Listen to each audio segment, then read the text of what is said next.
তোমাদের সকলের কথা আমার মনে আছে।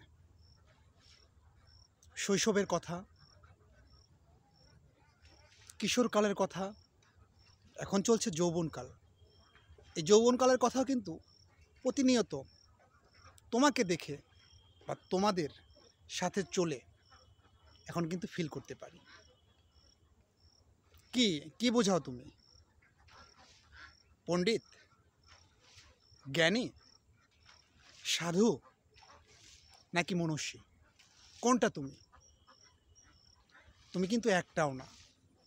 হ্যাঁ, তুমি কিন্তু এগুলো কিন্তু হতে পারো যদি তুমি চেষ্টা করো। চেষ্টা তোমাকে তো করতে হবে, তাই না? 100% তোমাকে চেষ্টা করতে হবে। তুমি চেষ্টা করবে, ধৈর্য ধরবে, ইনশাল্লাহ আল্লাহ তাআলা তোমাকে অবশ্যই ধৈর্যর ফল দিবে। তুমি কেন হতাশ হচ্ছ? তুমি ভাবছো তোমাকে দিয়ে সম্ভব না? আরে পাগল না, তোমাকে দিয়েই যে সম্ভব। তুমি যে পারবে সব কিছু 100%। এই বিশ্বাসটা তুমি তোমার প্রতি রেখো। কখনো নিজেকে অবিশ্বাস করো না। তোমাকে বলছি, বিশ্বাস তোমাকে রাখতে হবে। তুমি পারবে, অবশ্যই তুমি পারবে। কারণ তোমার মধ্যে আত্মবিশ্বাস আছে 100%। তোমাকে পারতে হবে। সব সময় কি করবে?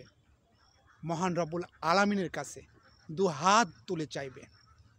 আল্লাহ তাআলার দরবারে অশেষ নিয়ামত তোমার জন্য ওয়েট করছে।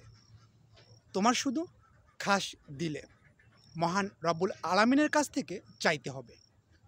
দেখবে যে তোমার কষ্ট, তোমার দুঃখ, তোমার দুর্দশা, দুঃখ বেদনা মহান রব্বুল আলামিন কাছে তুমি যদি বলতে পারো, অবশ্যই এগুলো কোনো কিছুই থাকবে না। তুমি কি ভাবো যে হয়তো তুমি শুধু একাই কষ্ট করো? না, তোমার মতো হাজার হাজার লক্ষ লক্ষ মানুষ এভাবে কষ্ট করেই আজকে এই সফলতার জায়গায় দাঁড় হয়েছে। তো তাদের কি ছিল?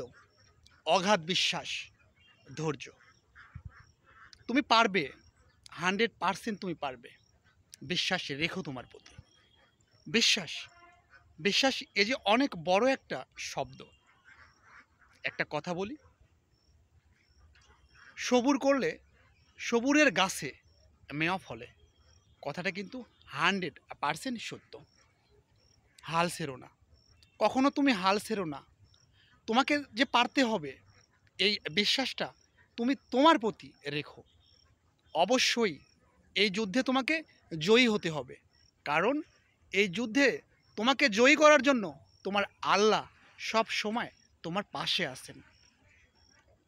মানুষের কাছ থেকে না চেয়ে তুমি তোমার রবের নিকটের কাছ থেকে চাও।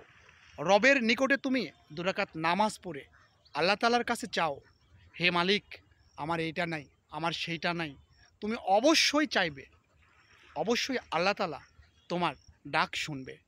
একমাত্র এই পৃথিবীতে তোমাকে যদি কেউ ভালোবেসে থাকে, সেটা হচ্ছে তোমার রব। এটা তোমাকে বিশ্বাস করতে হবে। এই বিশ্বাসটা তোমাকে রাখতে হবে। মহান আল্লাহ তাআলা তোমার জন্য অনেক নাজ নিয়ামত রেখেছেন, শুধুমাত্র তোমার জন্য। হ্যাঁ, শুধু তোমার জন্য। তোমার চাইতে হবে কার কাছে? সেই মহান রব্বুল আলামিনের কাছে, যিনি আমাকে আপনাকে তৈরি করেছেন।